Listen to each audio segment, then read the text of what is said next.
This podcast is brought to you by Progressive Insurance.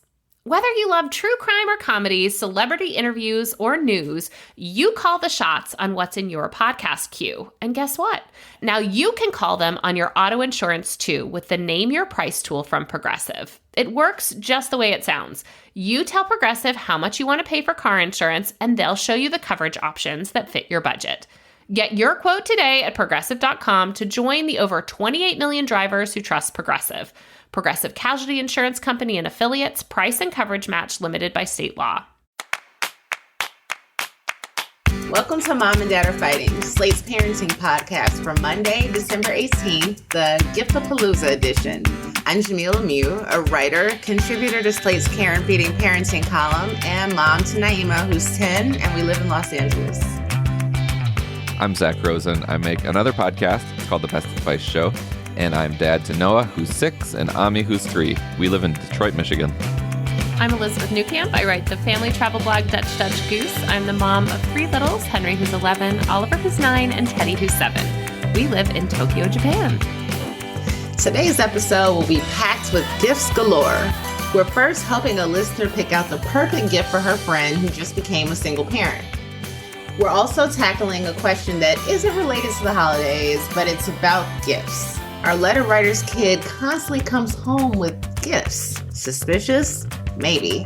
But if these are really gifts, should they be reciprocating?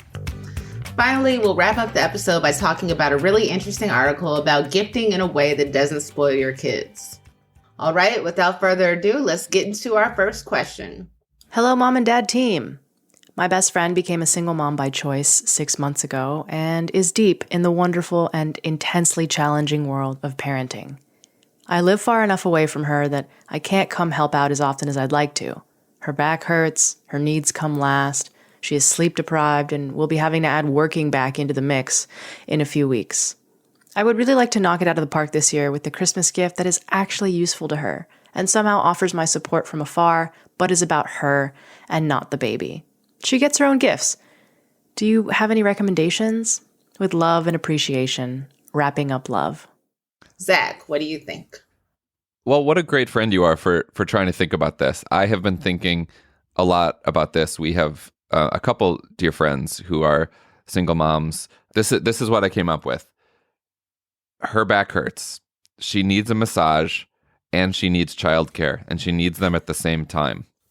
So the way I thought about this, because you want to hit it out of the park, you want to not just, and I don't know how much money you want to spend, and in fact, I was thinking if what I'm going to suggest is going to break your bank, like reach out to like 3 or 4 or 5 of your other friends and go in on this together and blow her mind. And so this is my suggestion.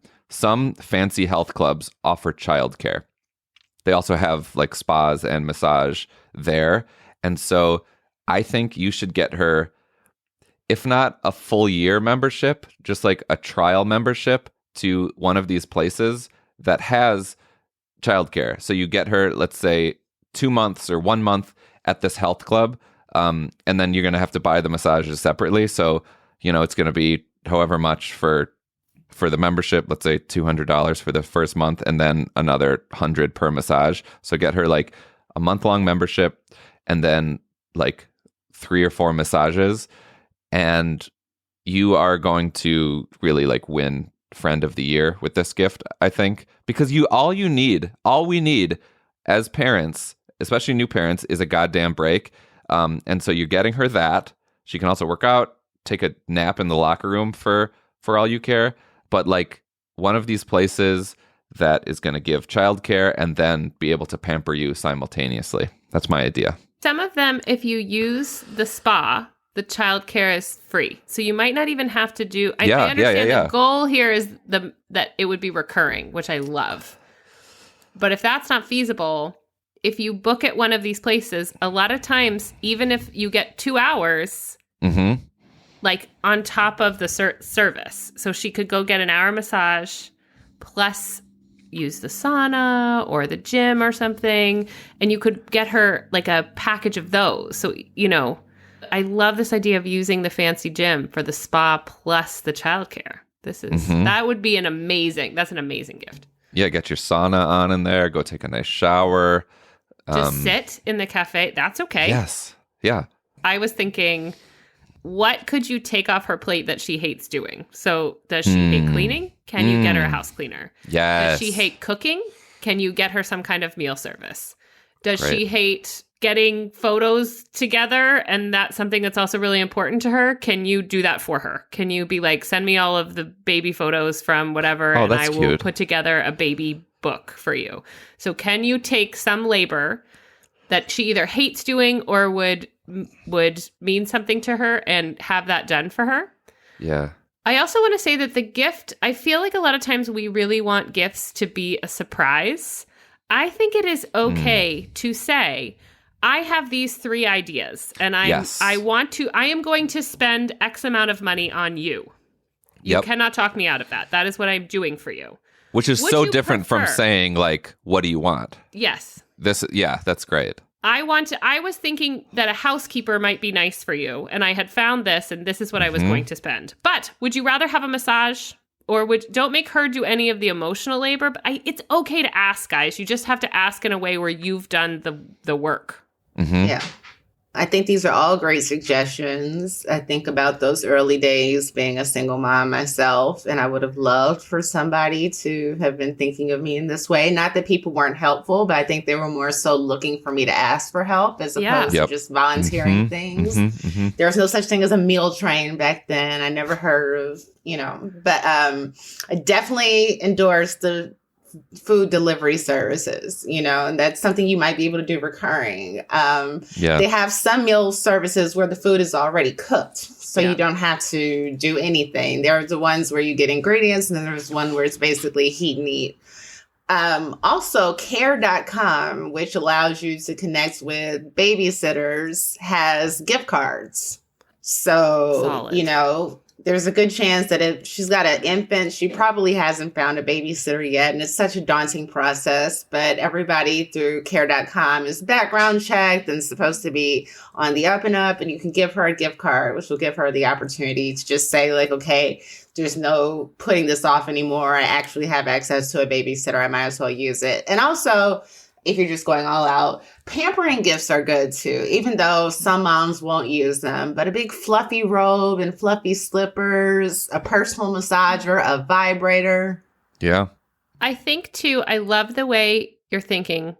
If you can put little notes in the next year in your planner, in your calendar, or whatever, to call, to do the work of maintaining the friendship, that is this should not replace the physical gift you want to give, the actual gift you want to give her. But I think that something you could continue to do is just for the next year, take on the burden of maintaining the friendship in a way which is like, I'm going to text you and you don't have to text back. I'm going to leave you voicemails. I'm going to call and check in when you've started back at work and make sure that I have 45 minutes, an hour, whatever, to listen to you, right? And let her know, like, you can bitch to me, because I think that's one of the things, if you have a partner, that you have someone to be like, this sucks, and know that you still love the baby and that you're happy being a mom. If you don't have a partner, I think that's harder to feel like I need to complain, because that's like emotionally healthy, but I need to complain to someone who knows that I'm not being like, I hate this child. Yeah. So if you can take the emotional labor of saying, hey, I'm texting you. Hey, like, how's it going? Like, what's feel free to complain to me, or like, what's bothering you today? Like, giving her that outlet and not being like, I'm here anytime. Yes. Yep. And when you don't hear back, be like, you don't have to text back. Love you so much. I think that's kind of an emotional gift you could give her over the next year. Yeah. It means so much to know that people are thinking of you. I will say that was one of the most helpful things for me when Naima was a baby, that people who I wasn't even that close to, just checked in on me. And I didn't always have a lot to say in response, but just knowing that, like, I'm on somebody's mind at a time where you're taking care of a baby by yourself means a lot. Yeah. Especially, it sounds like you're far away. Maybe you're in a different time zone. So that can be really helpful too, because the hours of a mom with a baby are not regular. And so if you happen to, like, wherever those hours, so that you could text her late or text her early, I think is also helpful. I used to love those, like, late night texts that came in like, oh, somebody else is awake. Yeah. And also, like, you could fly yourself out there for some long weekends. And I got at this earlier with the kind of friend funding. If you pool your money together with your other friends, if you all are lucky enough to be in a friend group, like, I'm going to come out to you, this weekend, this month, and then our other friend is going to come out next month, and just like have like a year's worth of friends going to visit and taking the load off and helping, clean the house, babysit, whatever. That might be great too. I mean, your friend the best, so you'll know what would really excite her. But just the idea of trying to blow her mind with a gift is so lovely. Well, wrapping up, love, hopefully these last minute suggestions helped. Everyone else, if you have a great gift idea for our listener, call us at 646-357-9318 or email us at momanddad@slate.com. All right, we're going to take a quick break, and when we come back, we're diving into our second question.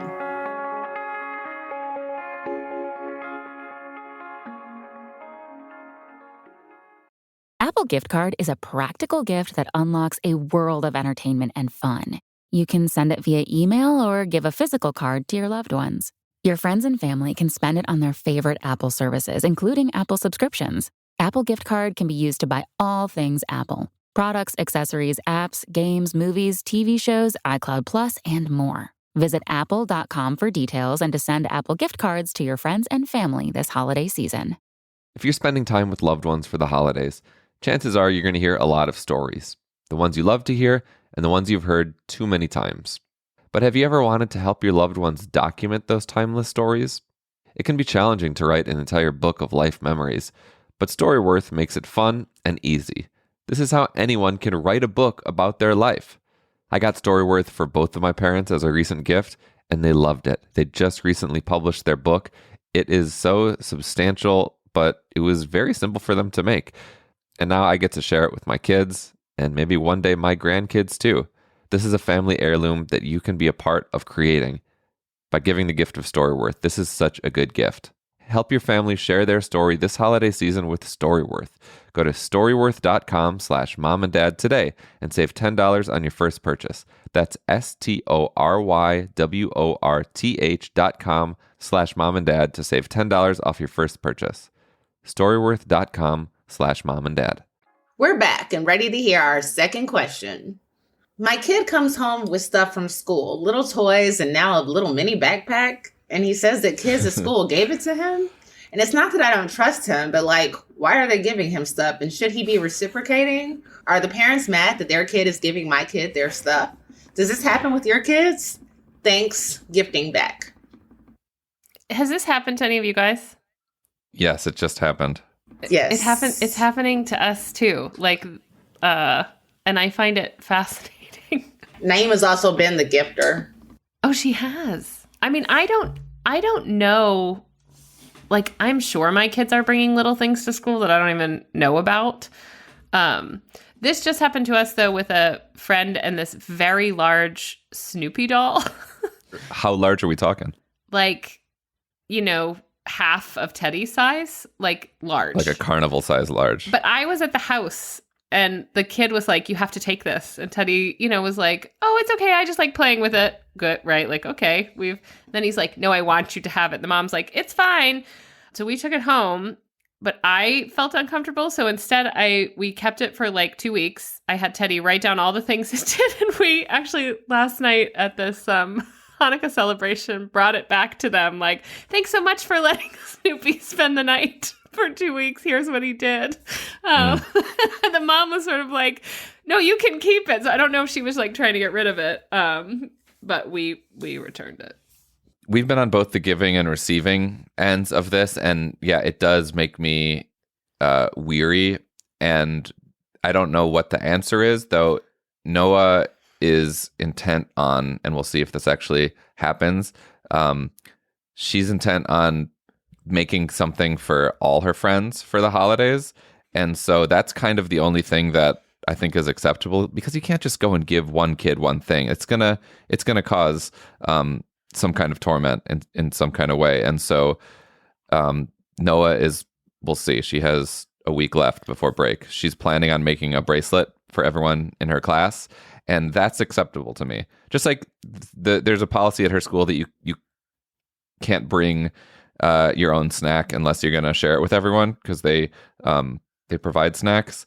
And so it's the same kind of thing. Like, I love the generosity that is coursing through her, but you have to give it to everyone. Otherwise, you're going to hurt some kids' feelings. And I'm sure there's all sorts of politicking around who gets what and why that we'll never understand. And so I feel like just making this the rule, like, if you're going to bring something for someone, you have to bring it for everyone.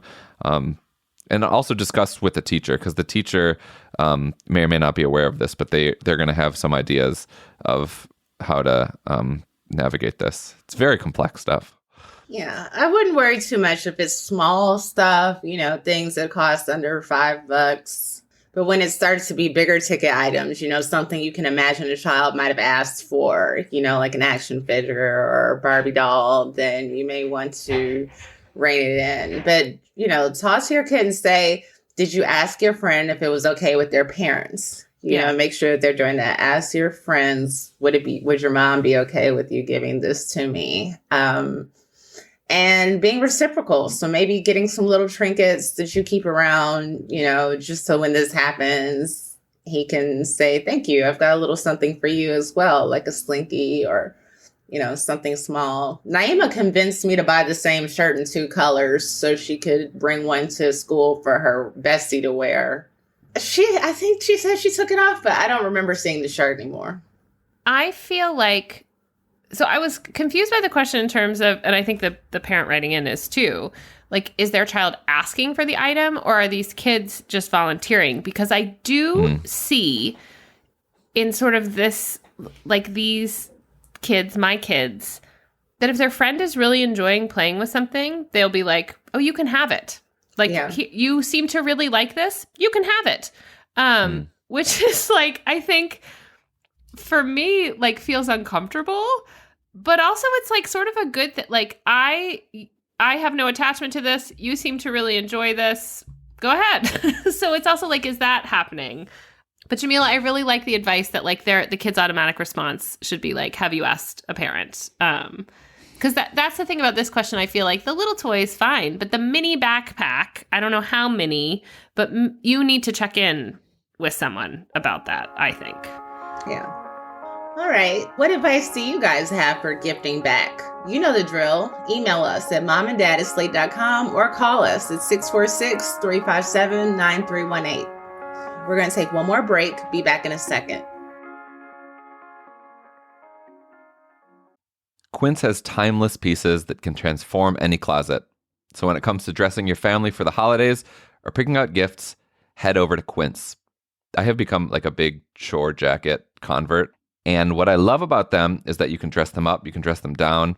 If I'm being cash, I just wear a t-shirt under, but tonight we're going to a kind of formal event and I'm going to wear like a nice button-down shirt under my black Quince chore jacket. And it looks great. It is only $59.90. You can't get chore jackets for much cheaper than that, I can assure you. It's top quality. I wear this thing all the time.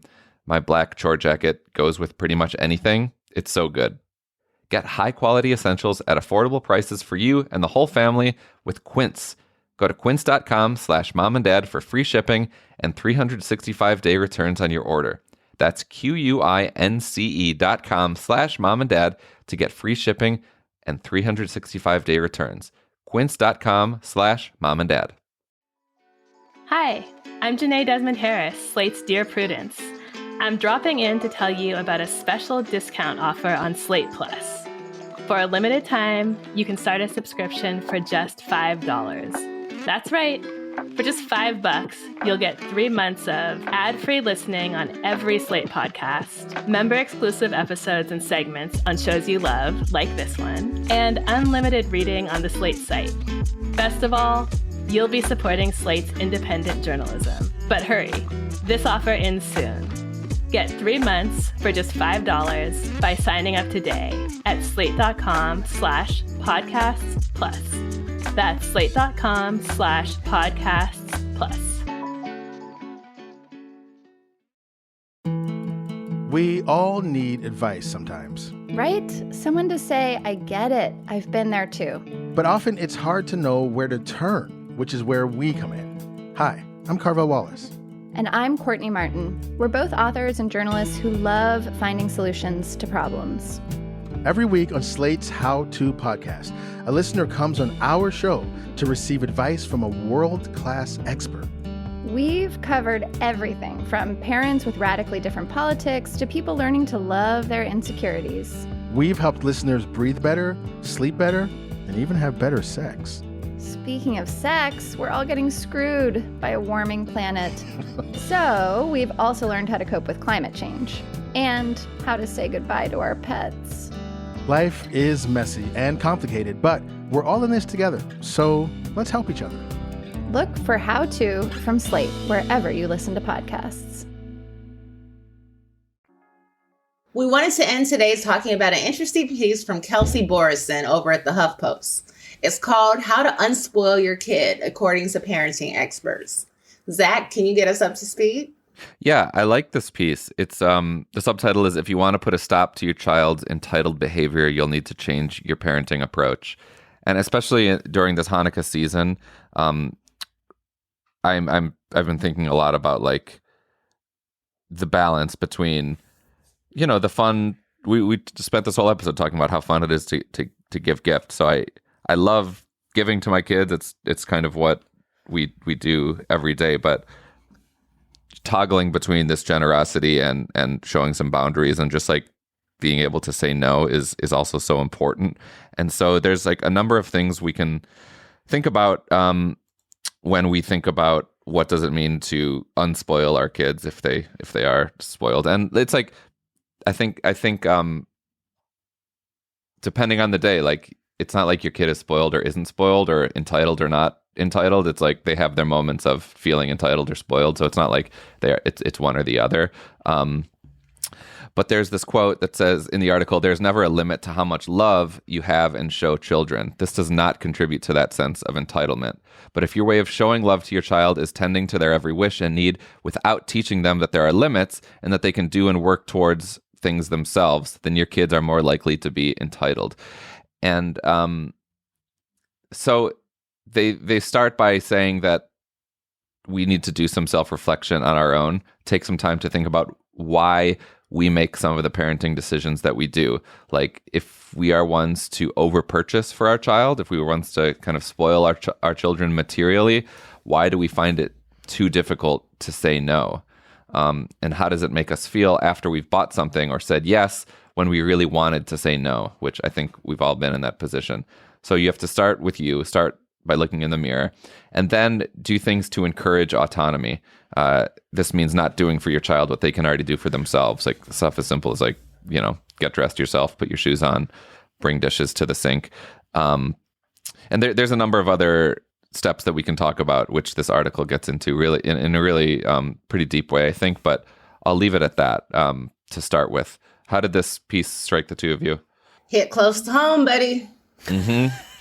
Doing things for Naima that she can do for herself in particular. You know, I'll make her plate and I'll tell her to go get herself or to get us both some water, you know, and sometimes she'll just say, Mommy, I'm so tired, you know. Mm-hmm. But I'm making her do those things. And slowly I've just been making her do more stuff, period, because I realize that on some level she is entitled and she is used to me doing mostly everything for her. Because also it's like easier often to do stuff for them than it is to watch them figure it out themselves imperfectly. So I get that. It's kind of a short-term win just to be like, fuck it, I'm going to do it for you. But you're absolutely right. My love language is acts of service. So I feel particularly loved when someone does something for me. Mm-hmm. That it's more of this like, are they asking me to do it at a time where it's like super inconvenient such that it feels like I'm already carrying 40 things, you're carrying nothing, and you ask me to grab something from the car? Like that to me is spoiled versus like, I just sat down, we're all about to watch a movie. Would you bring me this thing that I forgot? Right? Like I think it's okay for them to ask, but it's also okay for you to be like, No, and in fact, you should be like, no, can you see that my arms are full, or that I have 8 other tasks that would fall before that? Could you just get up and get it, But I'm interested, Zach, because you brought this to us and you said that you felt inspired in this with Hanukkah here. Yeah. Is it the that they're getting a gift every night? Because I was thinking, before I read the article, I was thinking is this going to be Christmas is coming for us, Hanukkah for you, these activities in which the kids get a whole, not the whole point, but what it has become is this consumer thing. Are you feeling bad that they're getting stuff? Did they ask for stuff and you couldn't say no? Did you I guess I'm interested why this rang so true right now for you. I mean, I think it's the American way for both Hanukkah and Christmas for the main parts to be about gifts. And so, yeah, she's just been even for the weeks leading up to Hanukkah, she's like, am I going to get something every night? And, we talked about what she wanted, and she wanted a lot of things. Frankly, all of them were pretty light lifts, and nothing was so expensive. But we ended up just getting her a couple things, and then my family, the grandparents got her a handful of things too. So she is going to end up getting a little something every night, which wasn't our plan. And so I feel like I have kind of caved in, because I told her early on, you're not going to get something every night, but now she is going to get something every night. And so there is that. I definitely haven't been enforcing that boundary. This idea of this, it talks about this in the article, that at some point your kid will be upset with you. And I still don't think I'm great with that. But the author says, it's inevitable. Your kid is going to get angry or disappointed with you at times. They might even say they don't like you or need you. But parenting isn't about being popular or well-liked all the time.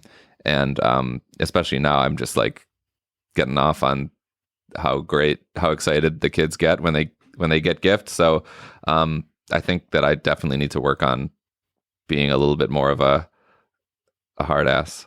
I think of spoiled in terms of gifts as the inability to be thankful that someone thought of you and gave this to you, right? Not about not getting something. Particularly when it's again, I'm using the word purpose, and I know that's not the purpose, but the expectation of the holiday is I'm going to get something. And that wasn't, even if that wasn't set out by you, that exists.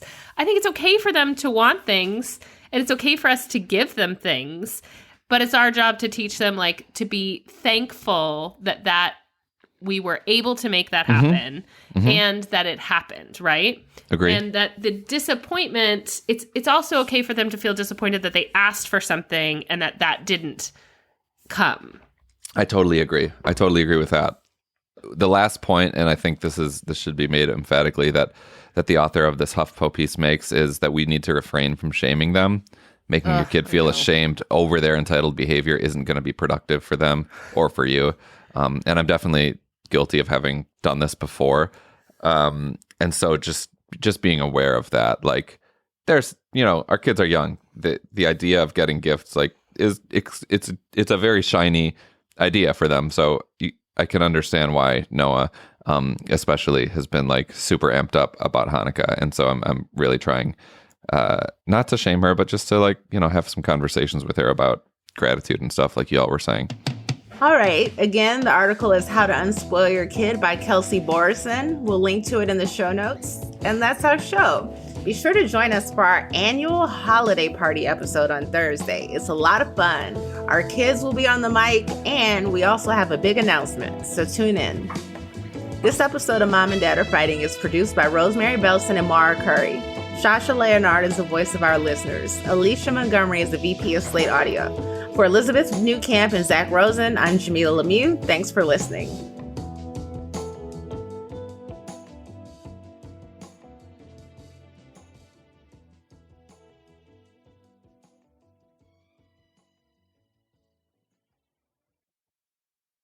Hey everybody, it's Tim Heidecker. You know me, Tim and Eric, Bridesmaids, and Fantastic Four.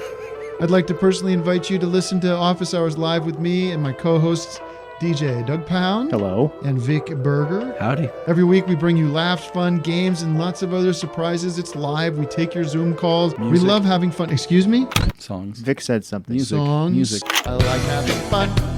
I like to laugh.